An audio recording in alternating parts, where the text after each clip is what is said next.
Qué tal, amigos, hermanos? Hermanos en la fe también, Dios me los bendiga. Espero que se encuentren bien, disfrutando de este fin de semana agradable, por supuesto, pero qué más hermoso que fuera dándole honra y gloria a nuestro Dios.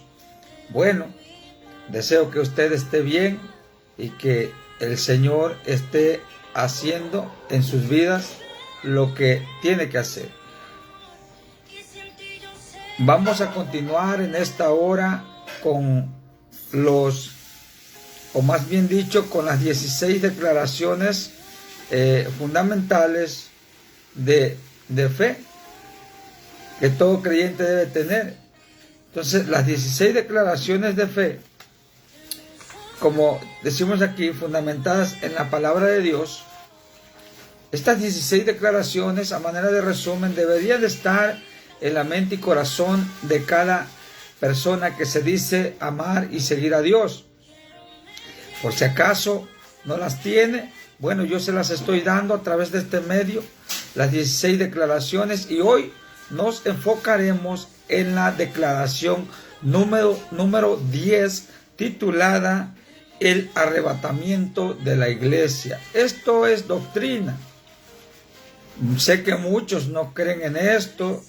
Sé que hay doctrinas que rechazan esta postura de que habrá un arrebatamiento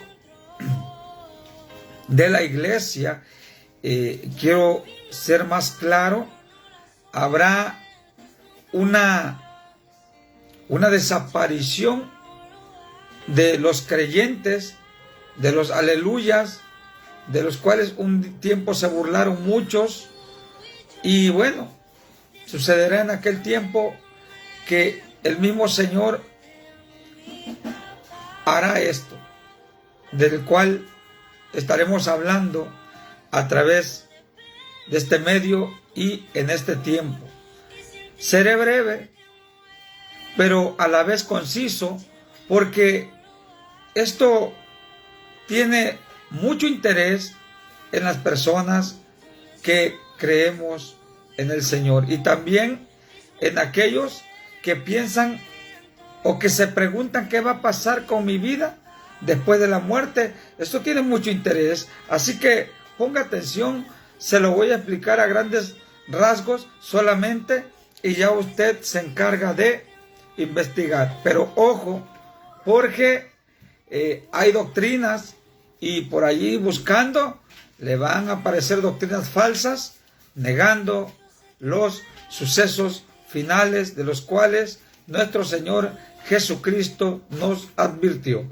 Bueno, para introducirnos en este punto del arrebatamiento de la iglesia, y claro, tenemos que estar fundamentados en la palabra de Dios. Voy a leerles un pasaje que está escrito en la palabra de Dios, en la primera carta del apóstol Pablo a la iglesia de Tesalónica. O sea, primera carta de Tesalonicenses, capítulo 4, versículos 13 al 18. Vamos a considerar 5 versículos para meternos de lleno a este punto. Dice de la siguiente manera: tampoco queremos, hermanos, que ignoréis acerca de los que duermen, para que no os entristezcáis como los otros que no tienen esperanza. Porque si creemos que Jesús murió y resucitó, así también traerá Dios con Jesús a los que durmieron en él. Por lo cual os decimos esto en palabra del Señor, que nosotros que vivimos, que habremos quedado hasta la venida del Señor, no precederemos a los que durmieron, porque el Señor mismo, con voz de mando, con voz de arcángel y con trompeta de Dios, descenderá del cielo, y los muertos en Cristo resucitarán primero. Luego nosotros, los que vivimos, los que hayamos quedado, seremos arrebatados juntamente con ellos en las nubes para recibir al Señor en el aire. Así estaremos siempre con el Señor. Por tanto, alentados los unos a los otros con estas palabras. Creemos que Jesús mismo vendrá antes de la gran tribulación a levantar a su iglesia. Eso es lo que creemos nosotros. Ojo con esto. La Biblia nos dice que no nos pongamos tristes. O sea, lo que quiere decir es que muchos creen que cuando la muerte llega se acaba todo. Pero la palabra de Dios nos menciona en el capítulo 13 de 1 de Tesalonicenses 4, nos dice que no nos pongamos tristes, que no perdamos la esperanza acerca de los que duermen, de los que han muerto, de los que van a morir. La muerte no nos puede sorprender con tristeza, sino con esperanza, porque aún después de la muerte Jesús tiene promesas, y esa promesa es que Él nos dará vida y vida eterna. Dice que muchos, es lo que nos quiere decir, se ponen tristes. Las personas que no tienen a Cristo, dice claramente el versículo 13, no tienen esperanza. Por eso es que usted escucha en el mundo a las personas que dicen, pues ya después de muerto, ¿para qué? Pero la palabra nos dice que la muerte, o más bien dicho, después de la muerte, hay una promesa por parte de Dios. Y es clara, porque la misma Biblia nos dice que cuando la persona no tiene a Cristo, no tiene esperanza de nada. Son los que piensan que cuando la muerte llega se acabó todo. Pero aquí nos dice que el Señor Jesucristo resucitará a todos los que murieron creyendo en Él, que murieron siendo fieles a Él. Yo quiero estar centrado en la palabra de Dios. Entonces nos dice el versículo 13 que no, tampoco queremos, hermanos, que ignoréis acerca de los que duermen. O sea, la Biblia nos dice que no nos olvidemos de los familiares que han muerto y que están en la sepultura, pero que murieron en el Señor, por supuesto. Esto tiene que haber un paréntesis allí para hablar de los que mueren sin Cristo y los que mueren con Cristo. La Biblia dice aquí, le voy a mencionar de nuevo la cita, 1 de Tesalonicenses capítulo 4 versículo 13, nos dice que no ignoremos esto acerca de los que mueren. Las personas que murieron en Cristo, por supuesto que tienen esperanza, y la misma Biblia nos dice que no nos olvidemos de los familiares, la esposa, el esposo, el hijo, la hija que han muerto y que están reposando en la tumba,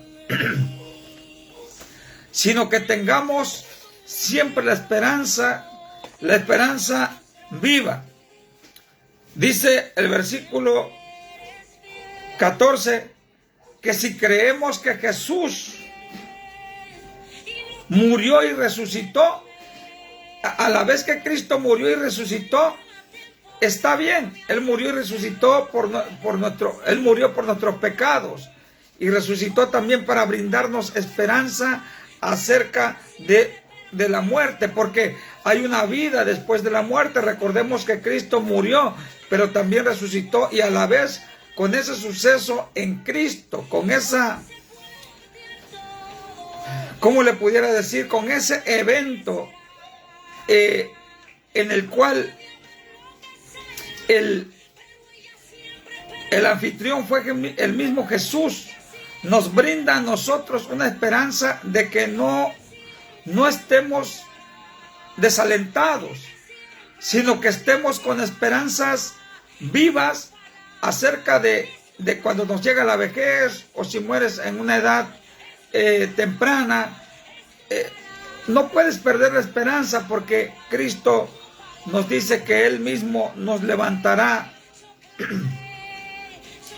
Y dice el versículo 14,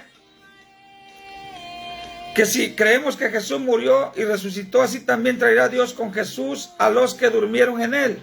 O sea, este mensaje solamente es para los que creen que Jesús murió y resucitó, y que los que creen que Jesús un día hará lo mismo con nosotros si morimos en Él. De manera que el versículo 15, por lo cual les decimos esto en palabra del Señor. Oiga lo que dice el apóstol Pablo a la iglesia de Tesalónica.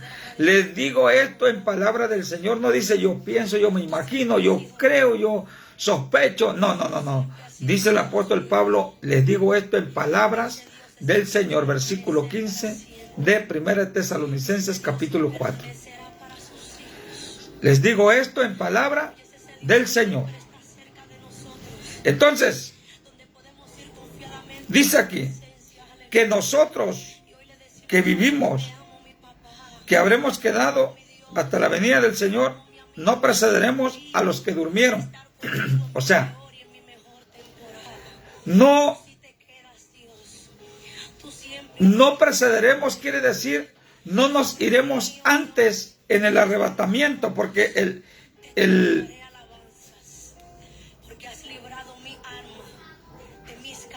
la declaración número 10 la titulamos el arrebatamiento de la iglesia. O sea, el apóstol Pablo dice en palabras del Señor que va a haber gente sobre la tierra, cristianos fieles sobre la tierra con vida, y van a vivir ese evento futuro y también final. Pero también la misma promesa descansa sobre los que estén sepultados en sus sepulturas. Allí hay una esperanza también. Dice la palabra de Dios clara en el versículo 16, versículo 15, perdón. Dice que nosotros no precederemos a los que durmieron, o sea, los que están muertos. Entonces, tenemos una esperanza que Cristo también nos da en vida, y a la vez que nos da esa esperanza en vida, nosotros debemos morir con esa esperanza. Disculpe, hermano, ando un poquito afónico de la garganta, pero esperemos en el Señor que pronto me sienta bien. Y dice que no nos adelantaremos a este evento, sino que antes de que seamos arrebatados, sucederá un fenómeno sobrenatural, obviamente. Dice el versículo 16. Dice, el Señor mismo con voz de mando, con voz de arcángel y con trompeta de Dios descenderá del cielo. Entonces los muertos en Cristo resucitarán primero. Sucederá un evento final. O sea, los que están en su sepultura no se perderán este evento, gloria al Señor. O sea que los que murieron en Cristo, se murieron en la esperanza y saben que Cristo los levantará. Y dice que nosotros, si estamos vivos, el que esté vivo, cuando suceda esto, dice que no nos adelantaremos. Es lo que quiere decir, no precederemos, no nos adelantaremos a todos los fieles que se sacrifican, que luchan por vivir una vida santa, una vida cambiada, que se esfuerzan por hacer el bien. Dice que no precederemos, sino que más bien todos recibiremos esta promesa y será cumplida en nosotros en aquel día, por igual. Porque antes de que suceda esto, Cristo resucitará a los fieles. Oiga bien, a los fieles. Estamos hablando de la primera resurrección, porque habrá dos resurrecciones. Una en la primera trompeta, porque la Biblia dice, bienaventurado aquel que tiene parte en la primera resurrección. ¿Ok? De manera que habrá dos resurrecciones.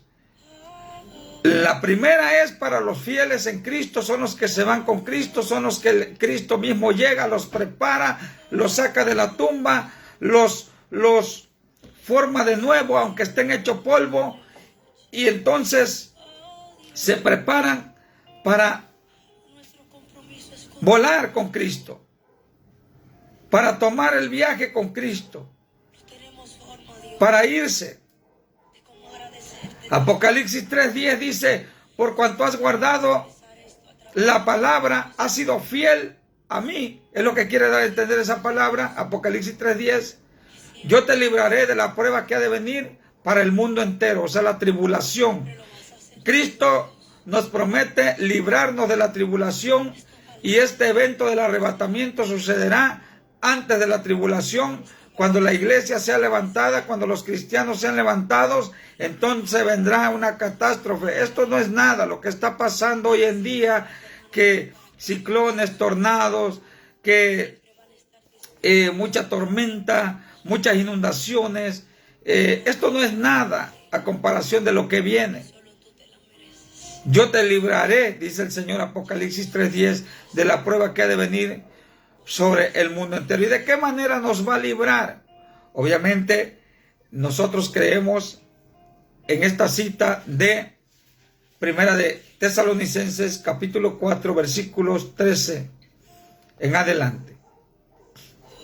Ahora bien, en Apocalipsis capítulo 6 comienzan más bien los eventos catastróficos sobre la tierra. Apocalipsis capítulo 6.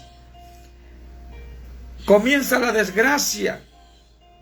Allí ni la casa de 3 pisos que hiciste, ni el rascacielos que hiciste, ni toda tu fortuna que hiciste, ni el más millonario del mundo va a poder hacer nada.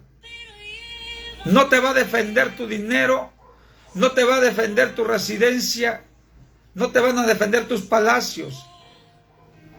La prueba viene para el mundo entero. La catástrofe viene para el mundo entero. Pero la iglesia, antes de que suceda esto, vuela con Cristo. Y nosotros creemos eso. Esa es nuestra declaración de fe. Y creo que es la declaración de fe que debe estar más arraigada en nuestros corazones, y eso va a provocar en nosotros echarle ganas. Ahora, ¿por qué seremos librados? Muchos creen que Dios es bueno, y tienen razón, porque Él nos brinda la esperanza, nos brinda la salvación. Pero no todos quieren pagar el precio, no todos se sacrifican para vivir estos momentos de la promesa de Cristo. No todos se preparan, de manera que si tenemos a un Dios justo, ¿usted cree que sería justo que aquel que se porta bien, que aquel que está haciendo lo posible por ser fiel a Dios, viva la tribulación con usted que no se está portando bien? Por supuesto que no es justo. Y como no es justo, pues no entra dentro de los planes de Dios. Por tanto, debemos preocuparnos si no estamos viviendo una vida de lucha para agradar a Dios. De manera que, como tenemos un juez justo, de manera que lo más justo es que los que son fieles a Dios sean librados de esta tribulación que viene sobre la tierra. Así que dice que sucederá un evento sobrenatural de la resurrección de los muertos. Repito, habrá dos resurrecciones. Si no te levantaste en la primera, olvídate, ya no eres salvo. Es que moriste en pecado, no te arrepentiste, no luchaste por una vida santa, te quedaste a la segunda resurrección. Y los que participan de la segunda resurrección, la segunda trompeta, esos ya no tienen esperanza. Allí los menciona el versículo 13 de 1 de Tesalonicenses 4. Ya no tienen esperanza. Ya no hay retroceso.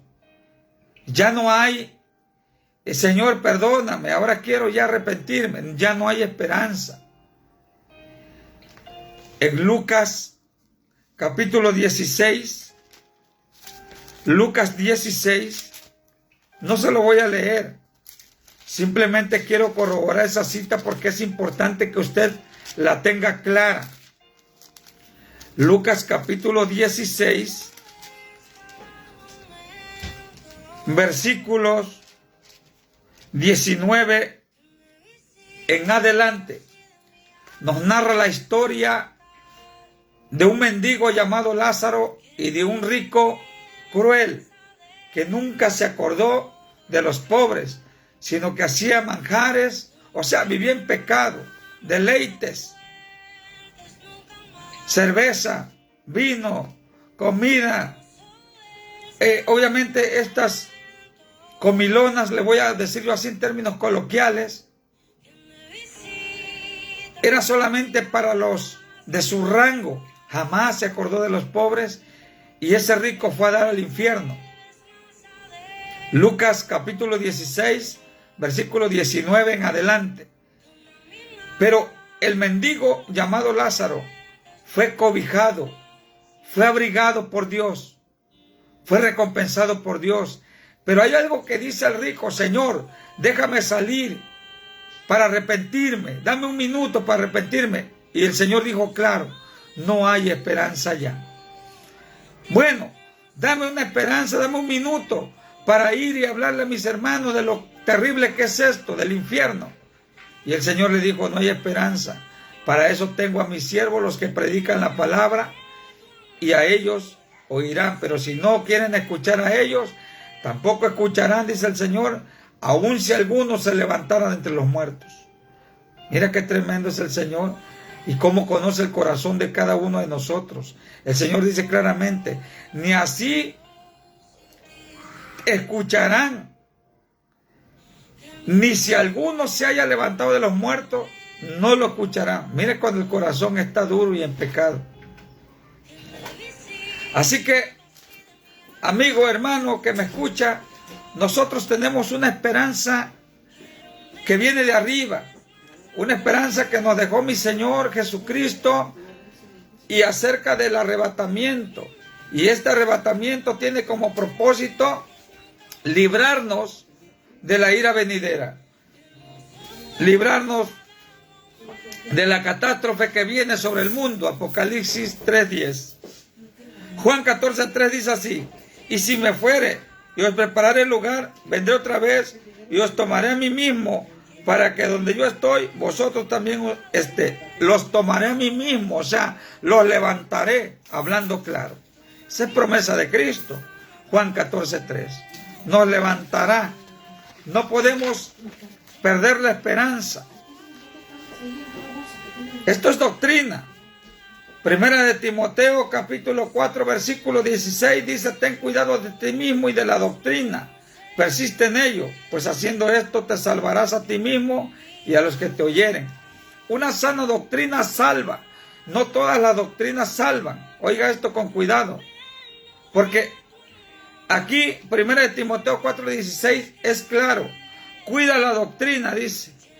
Pues guardando la sana doctrina, te salvarás a ti mismo y a los que te oyen. Debemos predicar sana doctrina.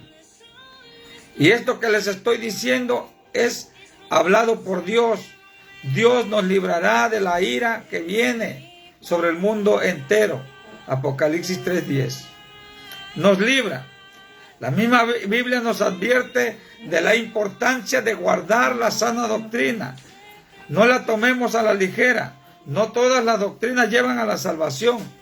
¿Cree usted que está congregándose donde se predica una sana doctrina? Se lo dejo a su criterio. Usted, para saber si está en una sana doctrina, usted tiene que estar fundamentado con la palabra de Dios. Solo la palabra de Dios le va a enseñar los pasos necesarios para que usted pueda tener el conocimiento sano y pueda llegar a estar parado sobre la sana doctrina y a la vez con la esperanza activa de que Dios llevará a cabo estas promesas en su vida, de las cuales te acabo de hablar. Por tanto, Dios te bendiga en esta hora. Así de sencillo, a grandes rasgos, te expliqué este evento. Yo sé que si usted investiga, hay mucha información acerca de este evento, y obviamente con más fundamento bíblico. Yo solamente, por causa del tiempo, quise hacer esto de manera así sencilla, manera muy corta, pero a la vez interesante. Por tanto, Dios te bendiga. Te mando un fuerte abrazo. La declaración número 10 es esta: creemos en el arrebatamiento de la iglesia, y la iglesia la componemos nosotros, los que creemos en Cristo Jesús. Dios te bendiga, y que Dios ilumine tu corazón, tu mente, y que no muy lejano esté el tiempo en que te conviertas a Dios y atesores esta promesa. Dios te bendiga en el nombre de Jesús.